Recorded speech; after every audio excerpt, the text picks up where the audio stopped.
Okay? So you just betray your spouse.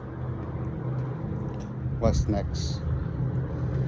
Now, this is not the moment to go and buy her flowers, tell her your story, because actually you're not listening.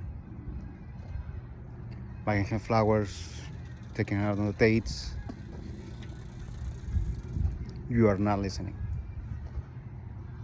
If she has told you, get away from here, love you but don't love you anymore, it's not the time to go and try to fix the relationship. What you should go about is trying to listen to God.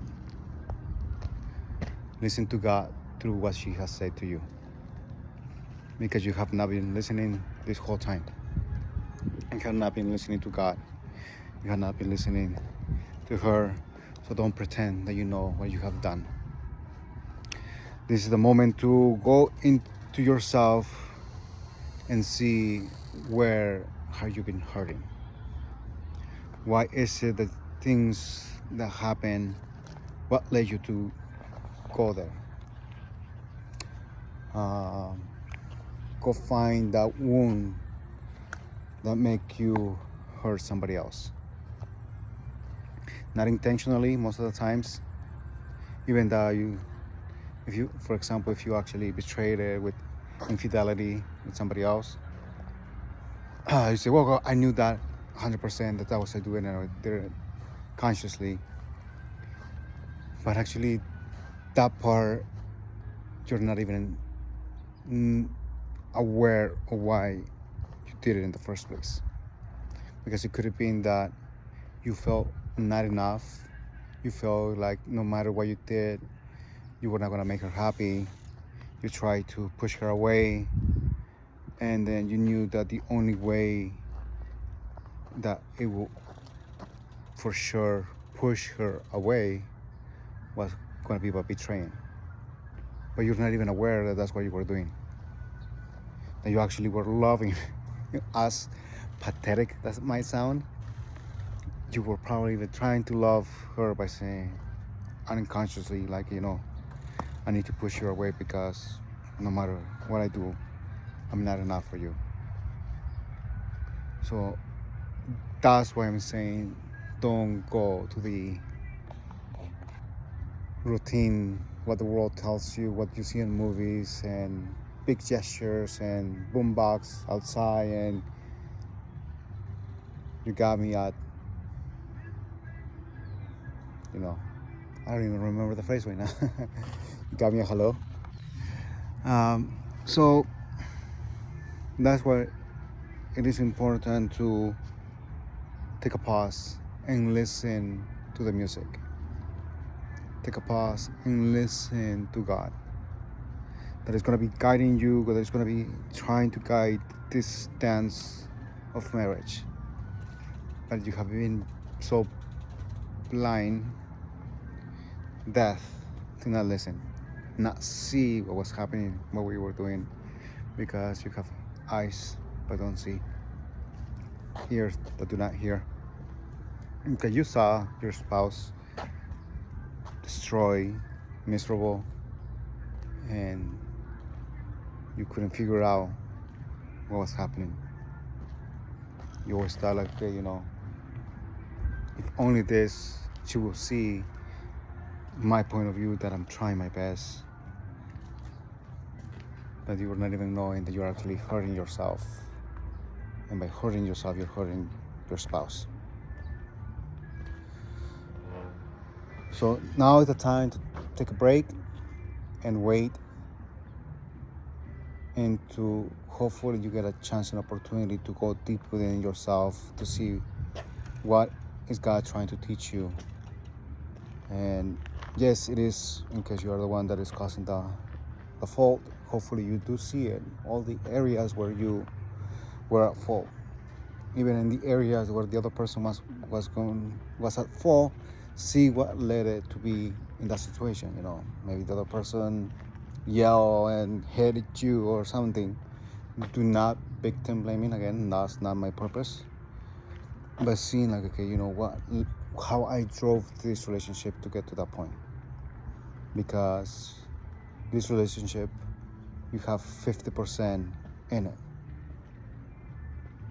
So for some reason you wouldn't stand your ground, you wouldn't put limits. Again, do not value yourself.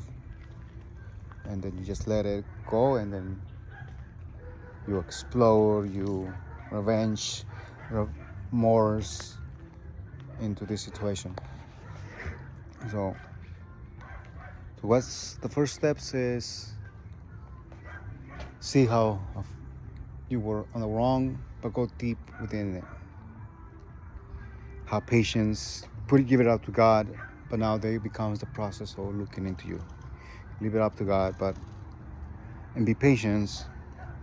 The way that I told a friend that's going through a struggle is being patient does not mean like, you know, the typical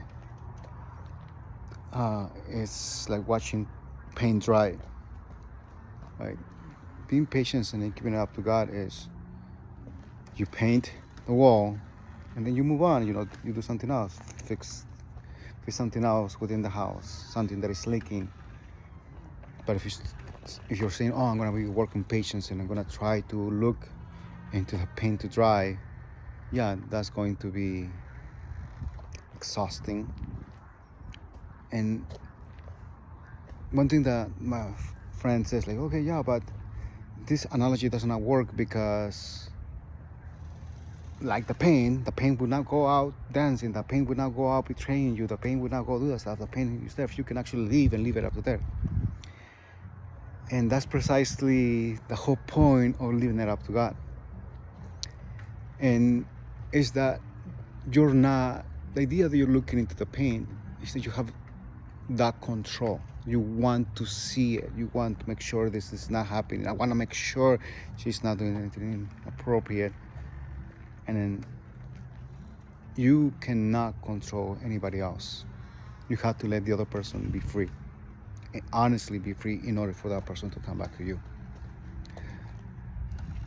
And yes, you are not controlling. And that's the whole purpose of giving it up to God. Because you say, God, this is your child. And obviously I have hurt your child. I am not the best person to watch out for this at this particular moment. I'll leave it up to you because I'm hurting and I'm hurting my spouse. So my analogy actually works perfectly. Because it actually not only works with the idea of patience, that, you know, you will do something else, work on yourself, work on the house, that's working on yourself, areas that are leaking, because you're giving it up to God, actually giving up control, having faith that no matter what's going to happen, He will guide that relationship back to where it's supposed to go. So again, control can happen in many different ways. Just wanting to know, wanting to certainty, that's another area of control. Telling them, hey, you know, I want to tell them I'm sorry, it's another form of control, because you're asking to be like, okay, well, they have to forgive me now because they know that I'm really sorry. So it is a really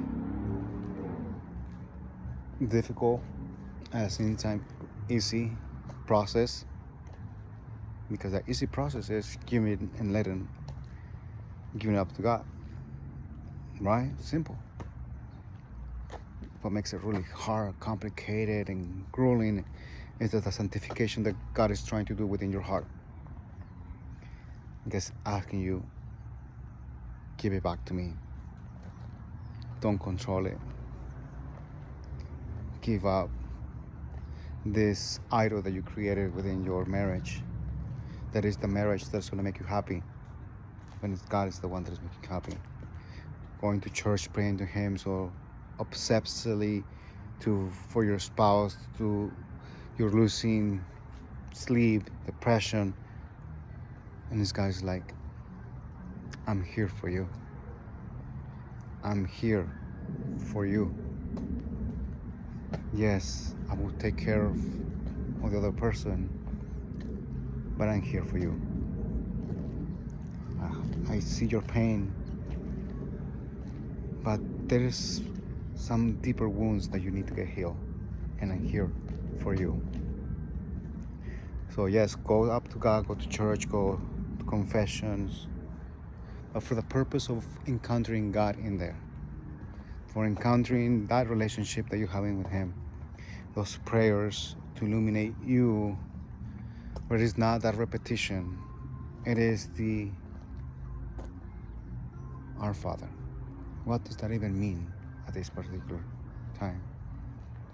A child that goes to a father for comfort after getting hurt, running into a wall and bruise in your lips. Nothing will comfort you like the warmth of your father. If you say, well, my father, that comes of a father actually hurts me more. There it is. He wants to show you the true father.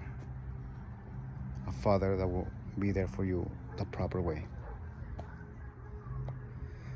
Okay, so I don't know. Let me know what would you like to hear, or if you have questions. What will be the steps to do? What should I be doing here? You need some coaching on what will be the next steps, or I'm not understanding this. Why she's warm one time and cold the next one, and I completely see that she is completely gone, but then there was this hope or light. Well, that's where C.S. Lewis, I believe, was in his letter, like, if there was a little flame in there in hell, that they will make a burst into flames, but it's not in there. Believe me, if there's a minor hope in there, God can do miracles, and hope will be the last to go. All right, so God bless.